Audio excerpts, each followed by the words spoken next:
Hola, sóc en Sergi Romero, el director actual del Parc Natural dels Aiguamolls de l'Empordà.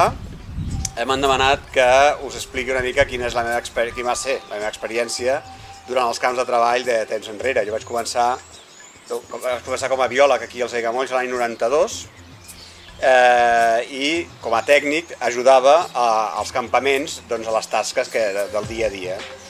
I com a anècdota així divertida, recordo molt de carinyo quan entràvem a dins dels tancs del Cortalet, en ple estiu, però encara hi havia aigua, hi havia molt de fang, i es tractava de treure la balca i zones de canyissada davant dels observatoris.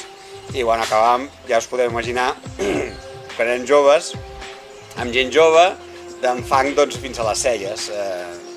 Eren moments divertits que després s'arreglava un cop de manguera allà mateix i són aquestes coses que et fan gràcies de recordar. Tinc altres, però potser no tan entranyables com aquestes.